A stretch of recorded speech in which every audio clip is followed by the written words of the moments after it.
A very good morning to everyone. So we'll begin our webinar. I would like to welcome you all to the CRIF D&B webinar on how to best approach third-party risk and compliance in a global environment and the many challenges faced in the international business. Today, we have amongst us an industry expert, Felix Chan. Felix is the WWN Business Development Director at Dun Bradstreet. He is a seasoned technology and compliance solution sales professional with extensive experience in RegTech, anti-money laundering, third-party risk management, and fraud. Throughout his career, he has developed and implemented innovative solutions that help organizations stay ahead of regulatory requirements, mitigate risk, and drive growth. He is committed to delivering results and helping his clients achieve their goals, whether through risk assessments, data analytics, or other technology and compliance-related initiatives.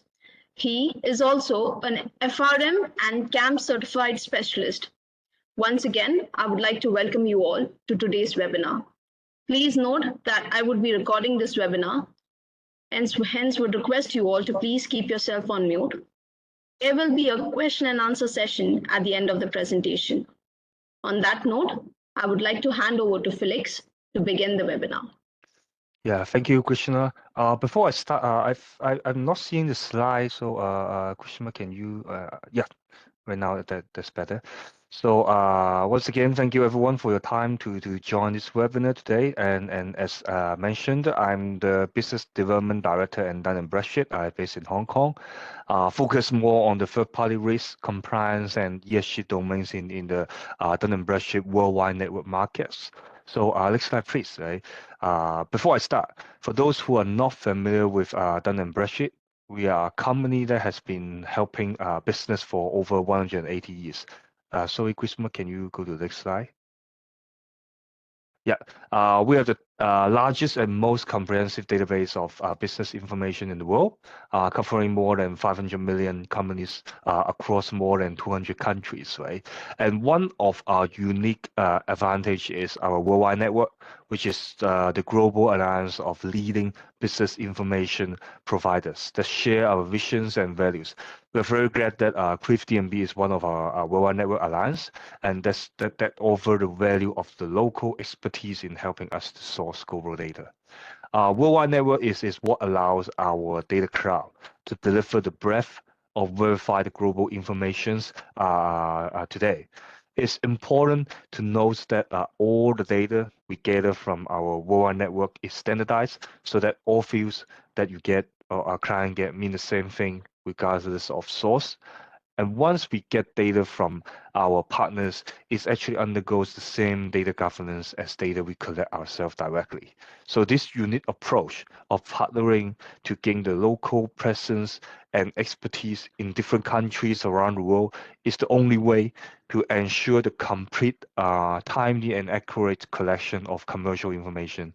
Because like each partner understand different regulations and nuances of data in this particular country of operation. So this is really in contrast to a lesser data aggregator approach of other player in the market. So next slide, please. So enough with the introduction of D&B and my background. So let's just get back to the topic today, right? Where I will share how to best approach third-party risk and compliance in a global environment. So first, I will highlight some key challenges that I heard from many clients in different countries, whether they are from manufacturing sectors or banking sectors or retail sectors. So I heard a lot of this kind of challenge that they face in TPRM and compliance domain. After that, I will share how establishing an end-to-end third-party risk management and compliance functions can ease the pressures and focus on more specific portions like the one I written here, assess and onboard, and also manage and monitor. And finally, I will briefly touch on how D&B and CRIF offerings can help you in building this journey or the solution and technology behind. So next slide, please. I'm sure like you all agree that we are facing increasing challenge in the current complex and interconnected business world, right? Where risks can emerge from any direction and have significant impacts on our business objectives. In particular, we need to pay close attention to the risk posed by our third parties, whether they are our customer or they are our suppliers. They can be a major source of disruption, liability, and then harm. Of course, they also bring a lot of value to us, but if we do not take our risk management seriously, yeah, they do be a major source of risk as well.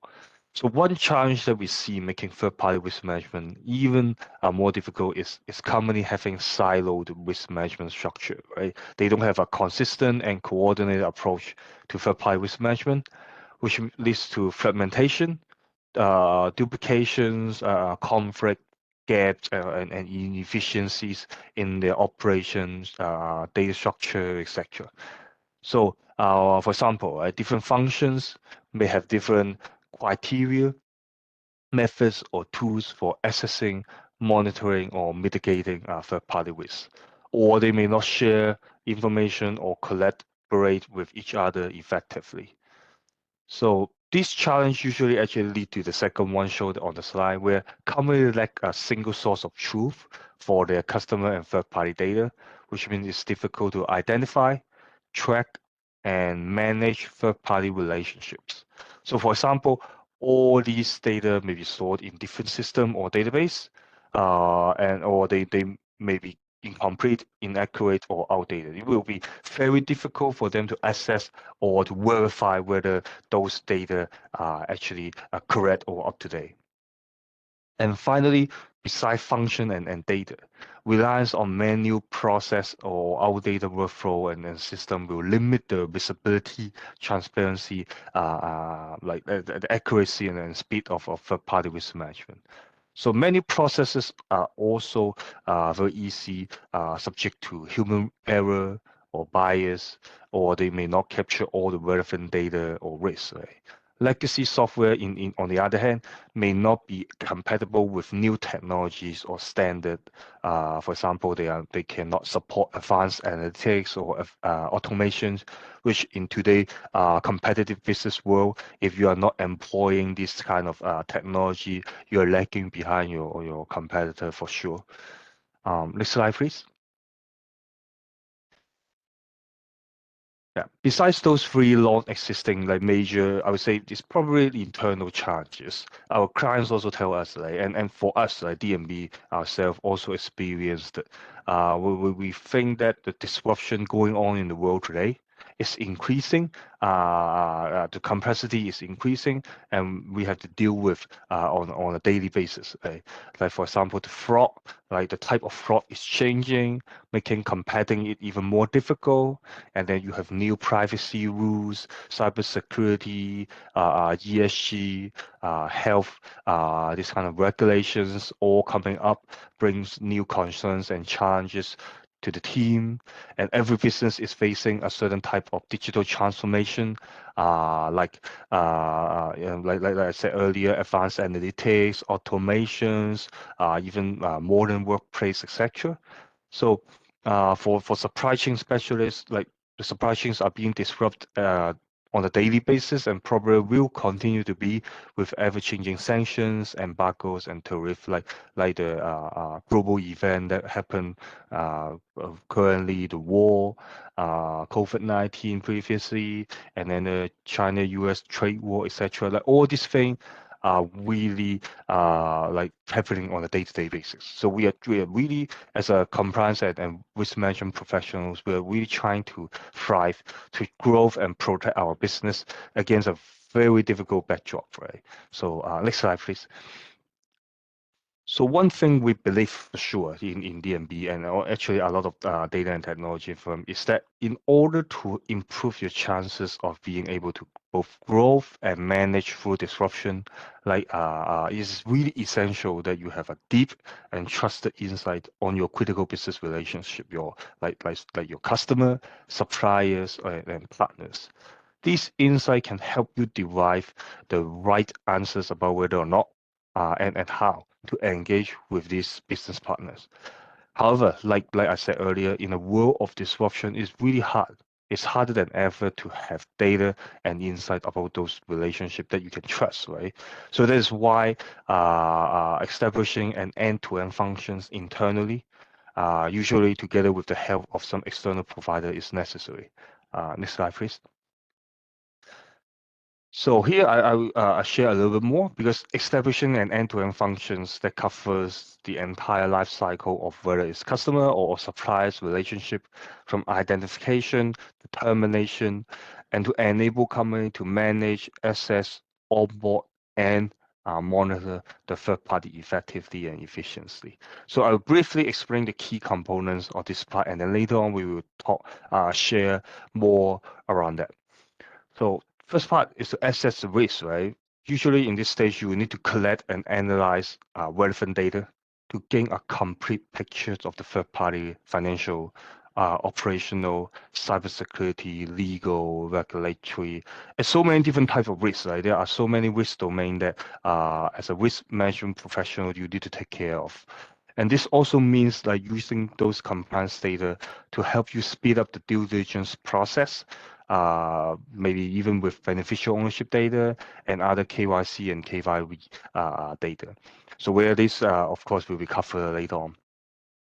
And then the next stage is to onboard a third party using intelligence data to validate their credentials, capabilities, stability, suitability, etc. So many different kind of KPI or different type of threshold that need to pass in order for you to onboard your third party. And during the onboard stage, you also want to perform screening to ensure that they are not subject to any sanctions or involved in any high-risk activities that will impact your business.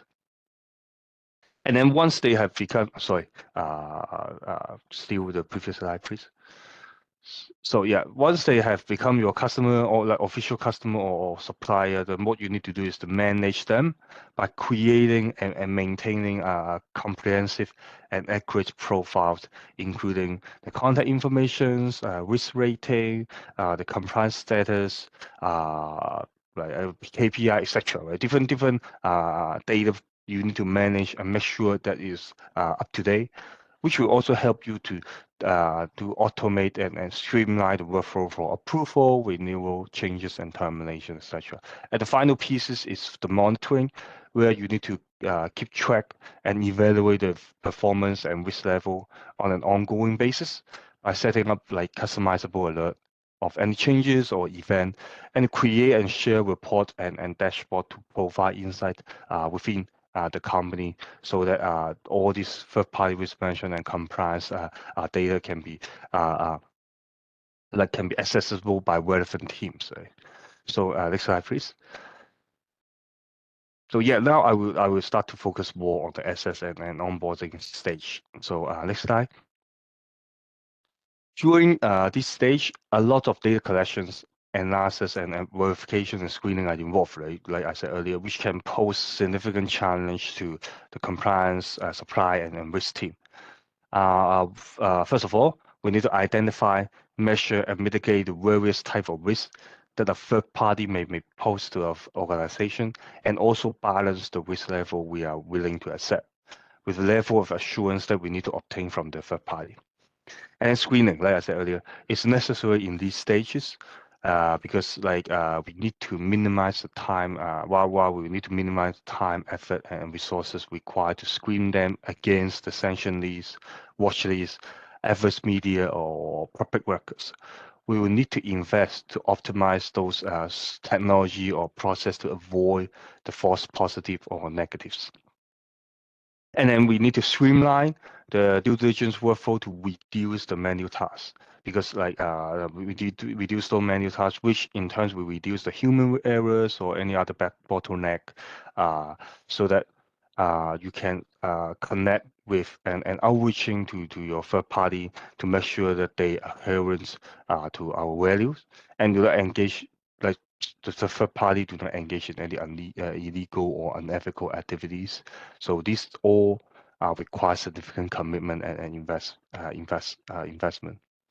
And for more advanced company, They are already starting to invest in RegTech, which means regulatory technology, and additional data in order to establish the people, ownership, and fund behind the company as well. So all these all these latest technology trends are not easily to achieve, right? If company and management does not have enterprise-wide commitment and investment in time, money, and resources.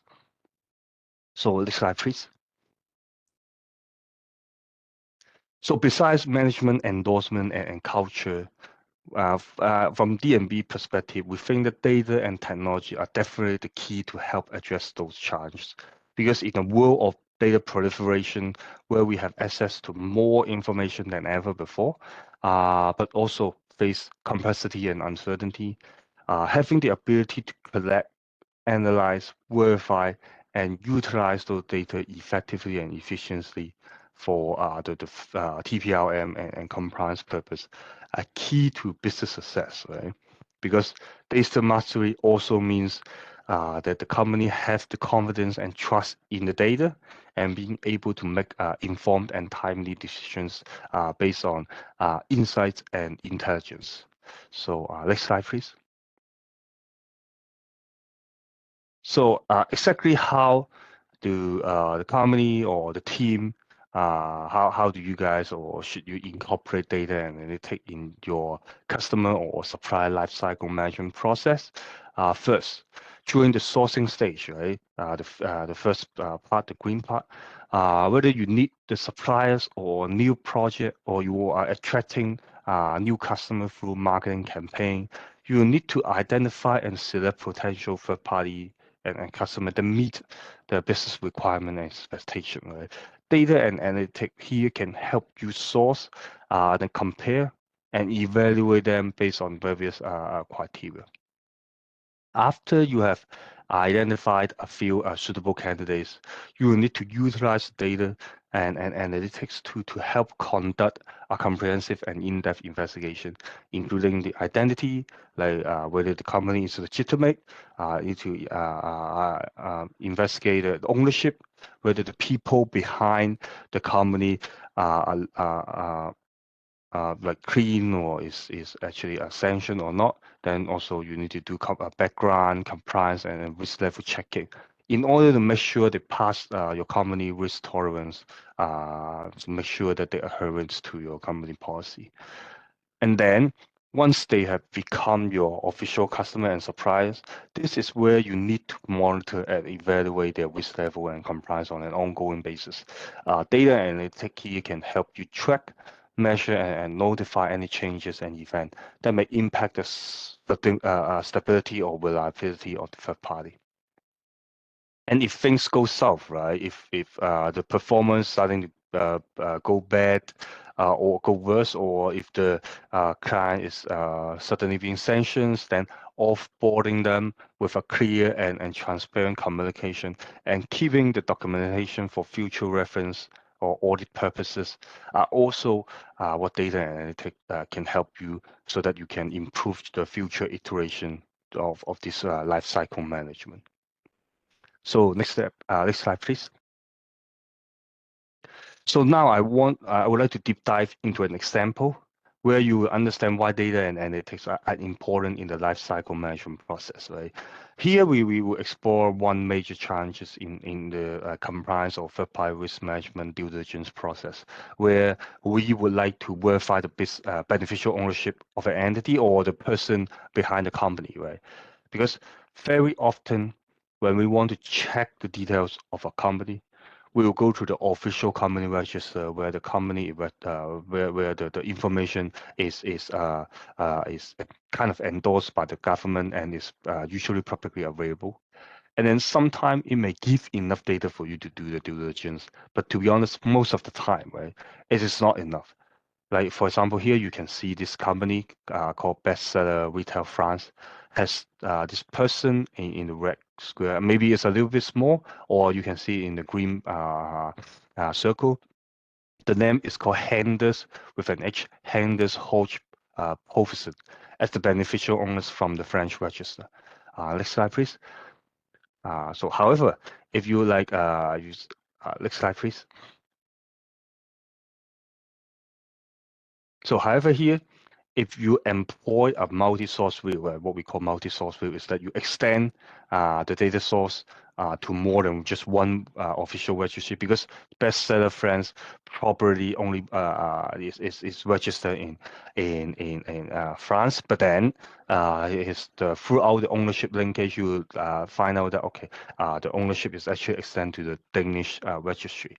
So here, the name, you can see that even official registry information may have conflicting view, right? Because the name from French register of the UBO again is Handers with an H, while the one shown from Danish register is Anders with an A, right?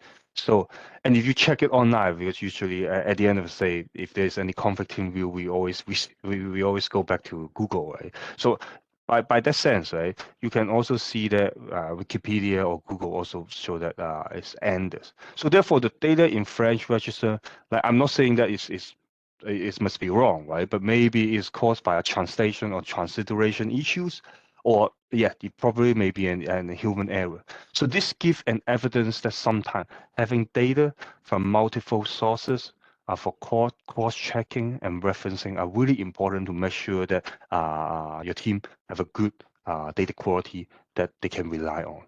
So this is a very interesting example showing even relying just on the official data registry sometimes can cause a little bit of error, because imagine if this company become your customer or a supplier, and then you want to check their beneficial owner. If you just rely on the French registry where is disclosed as Handers with a H, but then if the customer or supplier give you the documentation showing it's Handers, then probably is some conflicting view, right? So once again, it's best to rely on multiple sources to facilitate the due diligence process. So next slide, please. Next example that I want to share is more for companies that require advanced compliance and risk management intelligence, such as network analytics, because we have heard a lot of companies that want to learn more around in this kind of advanced technology.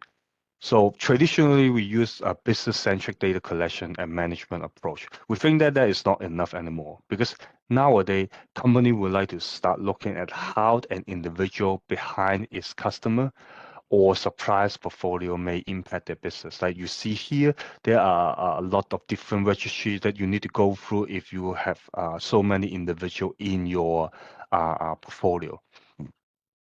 So, which means if you want to uncover this kind of hidden or complex connection or network among the third party and other parties of interest, if you want to do it yourself, right, not only does it require you to go around different registry and sources to consolidate the information, but it also requires you to do your own matching and linking yourself. Not to mention the language barrier, right? One is from French, one is from Danish, one is from Japan. Then you have so many different languages that you need to consider. And then and also the procedures and knowledge that require to access all those data registry, it will need a lot of training and investment to do so. So next slide, please. So I will then quickly share a few steps if you want to like how you can move to a person-centric view, right? If you are still interested in doing so. So first, of course, you will need to extract all the available data about the individual associated with the third party from various sources of information, both internally and externally. And then resolve any discrepancies or inconsistency in the data, like the one I showed you earlier in the UBO example, where the official registry also have inconsistency, right? Then you will need to standardize them into a common structure where it can be easily comparable, compared and analyzed. So it's even better if you can enrich and validate the data with additional attributes to provide more context and insights, because just the basic information sometimes may be quite misleading or quite confusing, but more context and insight will be helpful. And then once the data is ready, then you will need to load them in a graph database that can be used to perform complex calculation for network analytics. So it's kind of the golden standard if you need to build it's kind of like a golden standard for transaction data, data that have linkage, like this kind of particular example. So of course, the difficulties of this approach will increase with the geographical footprint, volume, and complexity of your third-party database. So next slide, please. So like you see here, just a few words before we go to the next part is that you see from the animation that if you want to consolidate into a single person, you need to really get all the information from around the world. So this is, I think, right, it's the most difficult part if a company want to do it themselves. But the technology like loading it in the graph database, doing consolidation may be a bit easier, but it's the accessing and data collection usually is the difficult part. So yeah, next part, please. So the second part is, although we have already covered a bit about this manage and monitor during the previous sections on the end-to-end function, I would still like to quickly share some remaining concept so that it can help you understand why this part is very important. So next slide, please. So to illustrate the importance of having a right approach of monitoring the changes in your third parties, D&B ourselves, right, has taken a sample of 35,000 ownership changes in United Kingdom for a month for this research purpose. So from the results, we estimate that the average changes rate are 9.6% per year, where there will be on average 9.4 new or changed UBO's information, and out of those, there are 1.4 that are very significant change, where it go over like 25%. So if we extrapolate this with other changes, because in a sample we only take a look at this ownership changes. If we extrapolate with this with other changes, for example, principals, person of significant control, the company firmographic information, etc., you can see there is a lot of changes between the time frame just of month. So which means like if you have some periodic review, even just the interval is a month, you will have a lot of changes that you cannot capture or you may not know about. So another aspect here shown from the research sample is that even though with all those changes, there are 85% changes that are not material change in terms of UBO. Of course, there are for other data attribute, maybe we can't have this kind of classification. But for UBO, we know that less than 25% usually it's not that relevant from the eyes of compliance and risk management. There are 85% changes that are not material, and therefore sometimes it's not necessary to spend extra resources to do validation or to do outreaching to the client or suppliers for documentation. So next slide, please. So the external, like this kind of external data changes actually mandate us, right? Mandates the company and the risk team to have a good monitoring framework in place. However, organizations traditionally employ a point in time or a snapshot view of the third parties where we only conduct due diligence at certain interval or trigger, like the graph here, we only do it kind of like a interval base. So after audit or during renewal, we will then do the due diligence. So this actually lead to us missing or overlooking any changes or event that may occur between this kind of periodic review, which can expose us to potential risk. For example, right, a third party that we have done due diligence with, screened and approved at the time of onboarding may later become involved in lawsuit, regulatory violation, or become unstable. Right? You never know what can hit a company. Just like the SVB, the First Republic Bank in the US, right? It's so sudden that nobody really know about before. So this is the thing that we want to avoid. Also, like what I mentioned just now, the UBO will change, right? So if we are not aware of these in a timely manner, we may continue to work with those third party without taking any corrective actions or mitigating measures that could result in negative consequences. Next slide, please.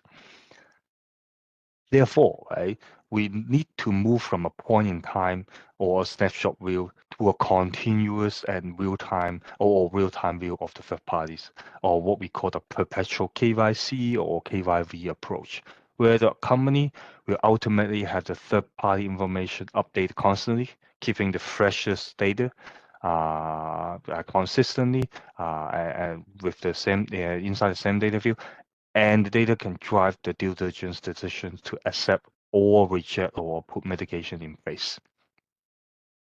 So at the core of this, it's really about the team or the professional, the compliance and risk professional, touching the record less, with the update flowing in more often than they do today. So that it means like having minimal human intervention as possible. The data flow should enable risk assessment, exception handling, and investigation to work with automations to mitigate risk behind the third party. Also, the materiality of those changes must be managed automatically based on the policy configuration. If the changes is material to the risk, like the one we showed earlier, is only information only, the UBO changes is less than 25%, then what we can do is sometimes we just need to store it, the information for audit trail purpose or for record keeping purpose. If the change is material, then yeah, it should create an alert for the users to do investigation, due diligence, and later on mitigate that risk. So in order to illustrate this concept, please go to the next slide.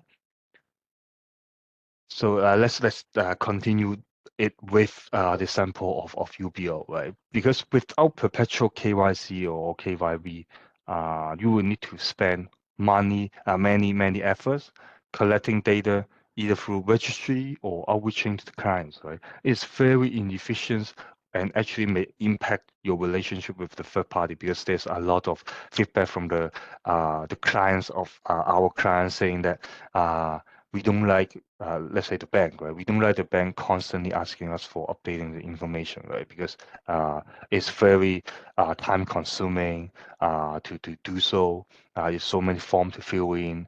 So however, with perpetual KYC, you should be able to receive like the data and also, and in return, receive the alert on new owners, changes in percentage of ownership, or remove the owners like the one we showed in here, the graph. You can also set internal policy where if the changes are not material, such as a minor change in percentage, then the information will be recorded directly in the database without unnecessary alerting. Next slide, please. So yeah, so about all the end-to-end function. So before the end of our presentation, I would really like to quickly share with you how D&B can help you address all those challenges that I mentioned earlier with the data, and how we can help you build the end-to-end function. And then later on, we can still have 10 minutes for Q&A sections.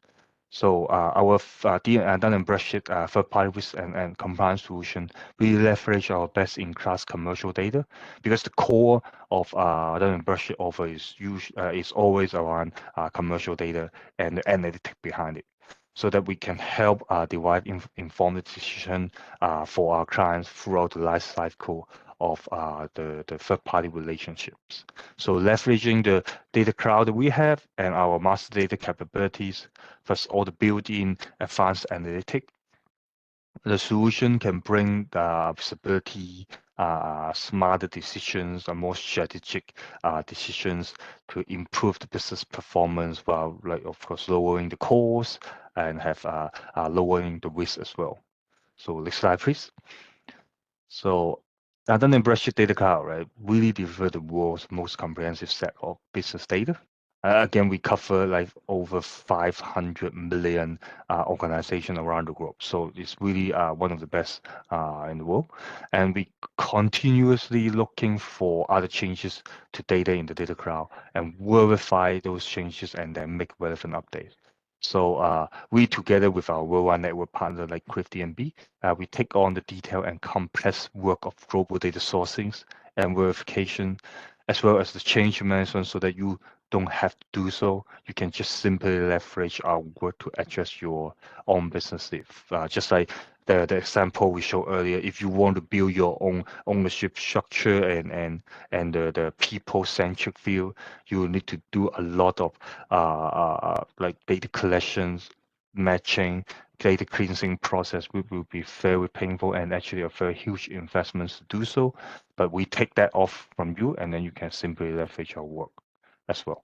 So next slide, please.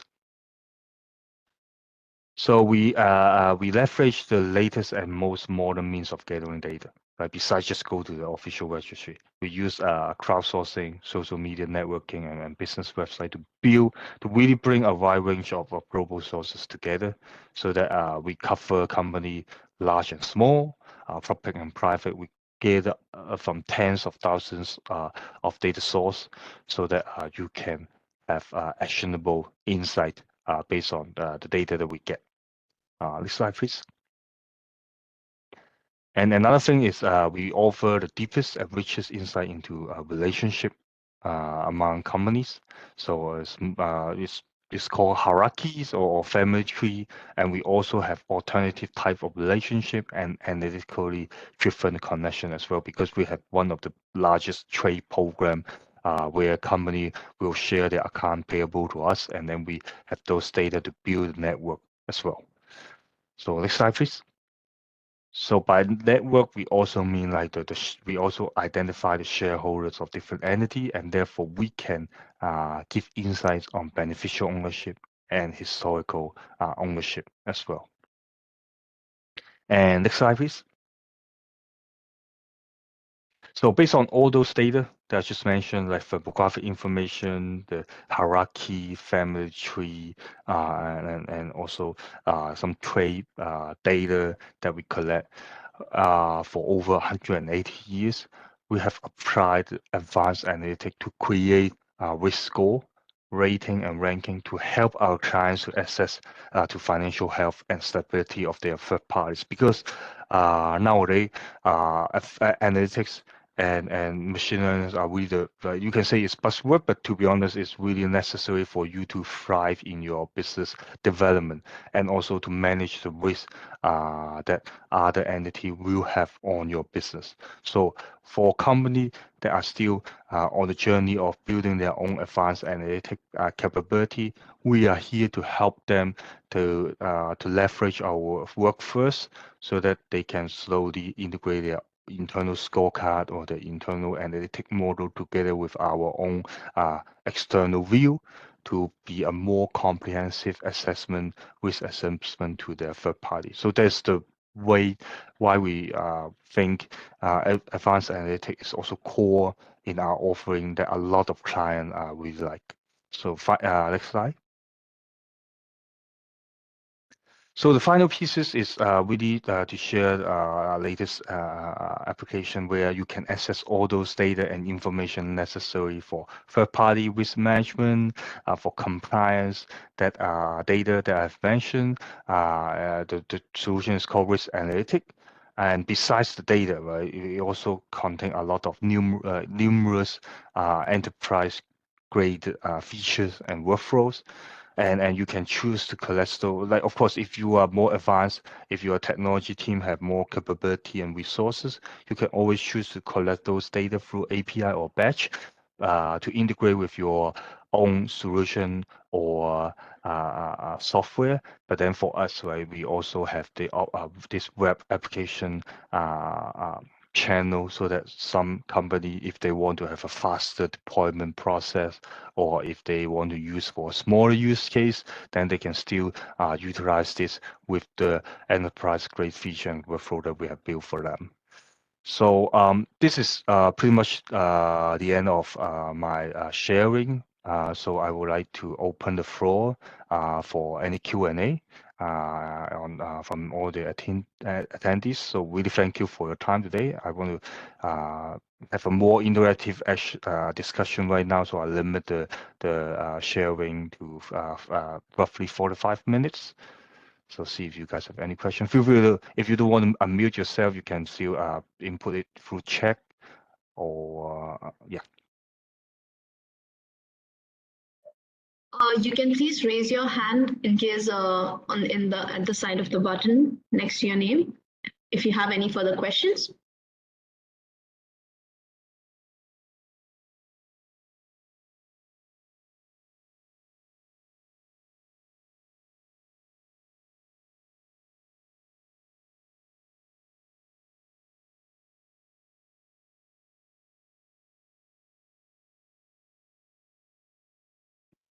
You could also drop in your questions in the chat box.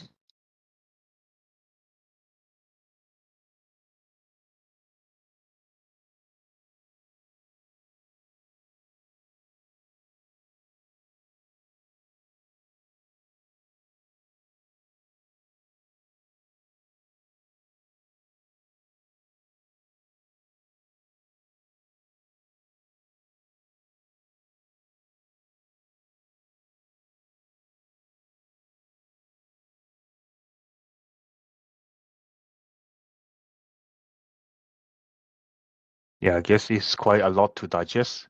So I would say if you guys have questions after the webinar, also feel free to send email to us, and then we can always answer it offline. Felix, hi Felix, we have one question from Ophelia. It says here, could you send the price list for B&B? So what it means by B&B? No. Yeah, I believe that's what is D&B, the price list. Not really, because if you want to know that, because to be honest, we charge our data, or the pricing, it done the commercial. I would say the commercial of D&B data is really based on structured on the type of data that you want. And there are so many different factors that will affect the pricing. So it will be best actually to discuss with the requirement of your team, so that we understand what data you need for, and then also other factors like the update frequency and the delivery channel. All that will impact the price of getting D&B data. And we are happy to have a forum session with you guys if you want to learn more on what kind of data we offer, because today we target our discussion more to third party and compliance. So you can think of the data as more firmographic informations, ownership structure information, linkage like family tree, and also the risk score, ranking, and rating related to the analytic data. But we have far more than that. Like, for example, we have ESG data, we have financial data, we have sales and marketing insight information. So it really depends on your use case, and then later on the data that you need and the different various factor, then it will impact the pricing as well. Felix, we have another question from Aslam. It says, can we have a single platform with multiple data access like D&B rating, compliance, plus credit recommendation, plus UBO? And this is in case of customers who has less volume and cannot afford D+. Yeah, of course. Like, this is or the one that I just mentioned before I end the session. So if Krishna, you can go back one slide. So basically, it's called risk analytic. If your use case is for just one slide, go back once. No, not the first slide, the last one.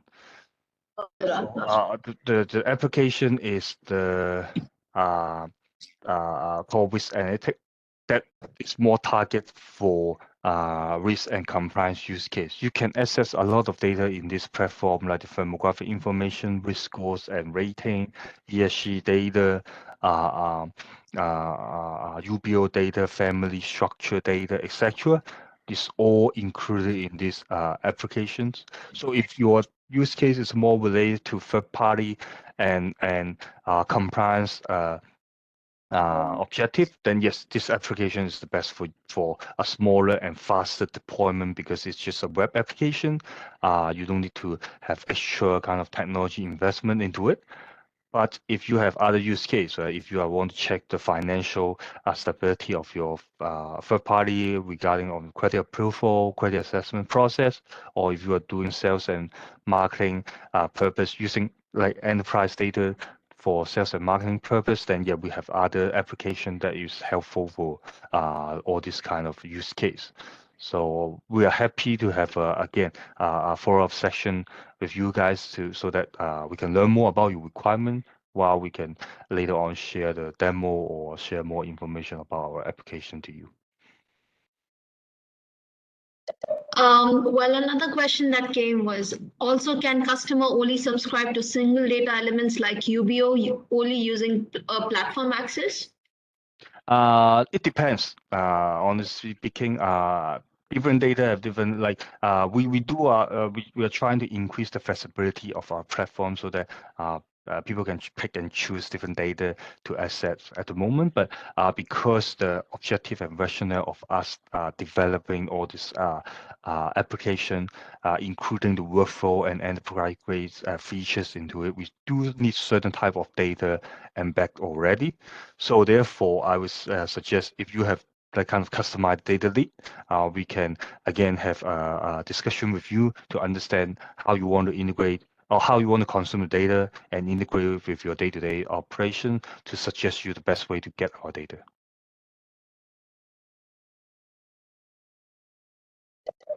Thank you for asking. Are there any more questions?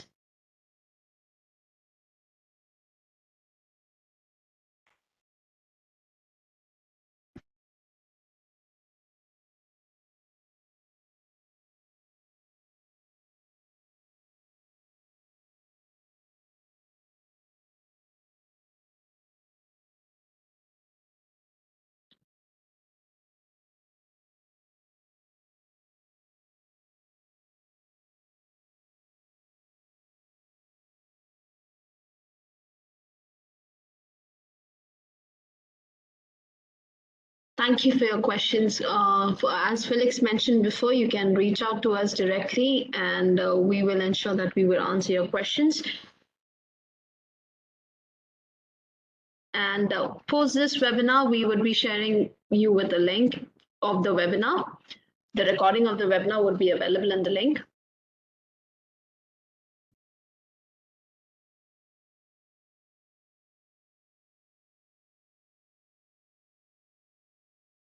Thank you again for your time for this session. So again, if you guys have any questions, feel free to contact with Grishma or myself. I'm happy to answer it offline as well. Thank you, Felix, for joining us. Thank you for being the speaker for this webinar, and thank you all who attended this webinar today.